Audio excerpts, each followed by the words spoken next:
নমস্কার বন্ধুরা, তোমরা কেমন আছো? আমি ভালো আছি। তোমাদের জন্য একটা নতুন রেসিপি নিয়েছি, মাংসের রেসিপি। তোমরা দেখতে থাকো, সাথে থাকো, সঙ্গে থাকো। মাংসটা পরিষ্কার করে ধুয়ে নিলাম, নুন দিয়ে দিলাম,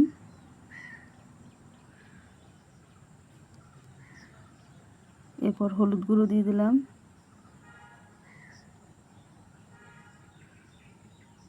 এরপর লঙ্কার গুঁড়ো দিয়ে দিচ্ছি,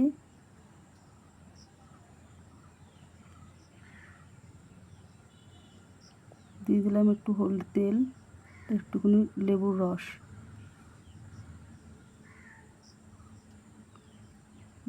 দিয়ে দিলাম, দিয়ে ভালো করে মেখে ম্যারিনেট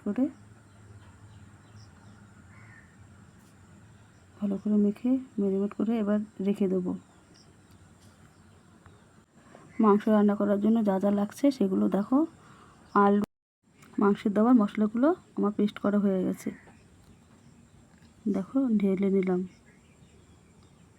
মশলাগুলো নামিয়ে নিলাম। এবার কড়াই বসিয়ে কড়াইতে তেল দিয়ে দিলাম,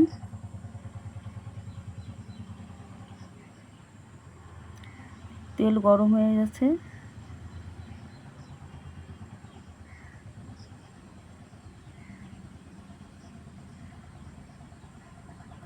তেলটা একটু ভালো করে কড়াইতে মেখে নিলে চারিদিকে ছড়িয়ে নিলাম। দেখো তেল গরম হয়ে গেছে, এবার আলুগুলো দিয়ে দিলাম, আলুগুলো হালকা করে লাল করে ভেজে নেব। আলুগুলো ভাজা হচ্ছে,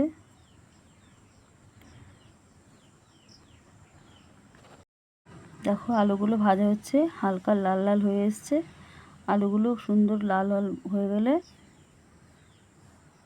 তুলে নেব। আলুগুলো সুন্দর ভাজা হচ্ছে, দেখো আলুগুলো তুলে নিচ্ছি।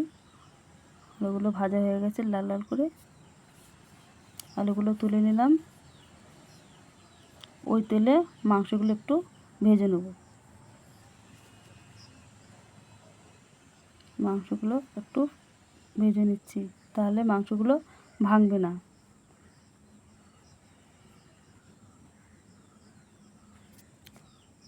এই মাংসগুলো, চিকেনগুলো আমি সুন্দর করে একটু নেড়ে চেড়ে ভেজে নেব।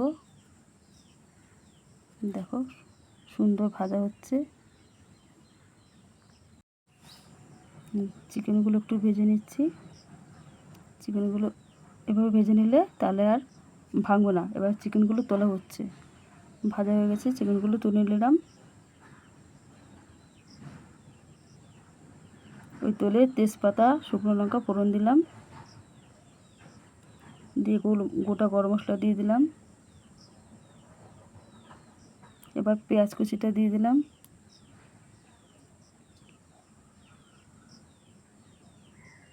সুন্দর করে ফোড়নটা ভেজে নেব।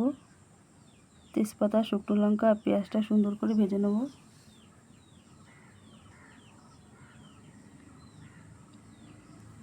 পেঁয়াজটা সুন্দর করে ভাজা হয়ে যাচ্ছে, দেখো এটা কত সুন্দর লাল হয়ে ভাজা হয়ে গেছে পেঁয়াজটা। ফোড়নটা ভাজা হয়ে গেছে, খুব সুন্দর একটা গন্ধ বেরিয়েছে। এবার দিয়ে দেবো মশলাটা, বেটে রাখা মশলাটা দিয়ে দিলাম। মশলা সুন্দর করে কষিয়ে নেব।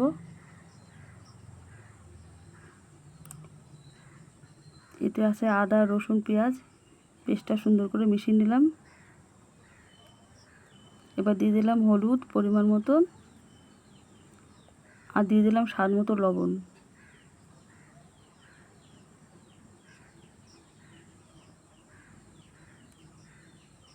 এবার দিয়ে দিলাম একটু লঙ্কার গুঁড়ো, কাশ্মীরি লঙ্কার গুঁড়ো কালার হওয়ার জন্য।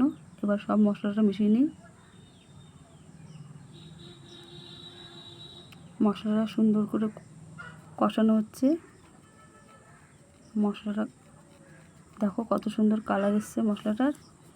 এবার দিয়ে দিলাম একটু জল, যাতে মশলাটা পুড়ে না যায়।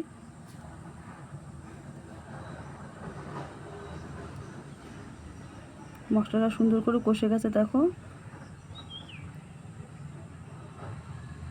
এবার মাংসটা অ্যাড করে দেবো। এর মধ্যে মাংসটা দিয়ে দিলাম, দিয়ে খুব সুন্দর করে মশলার সাথে মিশিয়ে নিচ্ছি। সাথে থাকো, দেখতে থাকো। ভালো লাগলে লাইক, কমেন্ট, সাবস্ক্রাইব করবে। যারা এখনও সাবস্ক্রাইব করোনি সাবস্ক্রাইব করে দেবে। এবার ঢেকে দিলাম। এবার ঢাকাটা তুলে নিলাম, তুলে নিয়ে সুন্দর করে মশলাটা মিশিয়ে দিচ্ছি। দেখো কত সুন্দর রং হয়েছে। মশলা ভালো করে মিশে গেছে। দেখো এবার জল ঢেলে দিলাম, দিয়ে সুন্দর করে নেড়ে চেড়ে নিচ্ছি। সাথে থাকো, পাশে থাকো, দেখতে থাকো। এবার ঢাকা তুলে এবার সানরাইজ সাই গরম মশলা দিয়ে দিচ্ছি। সাথে থাকো, দেখতে থাকো।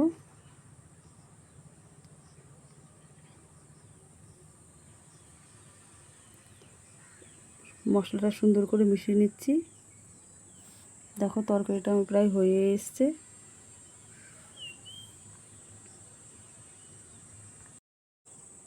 দেখো আমার তরকারিটা পুরোপুরি হয়ে গেছে। ভালো লাগলে লাইক, কমেন্ট, শেয়ার করবে।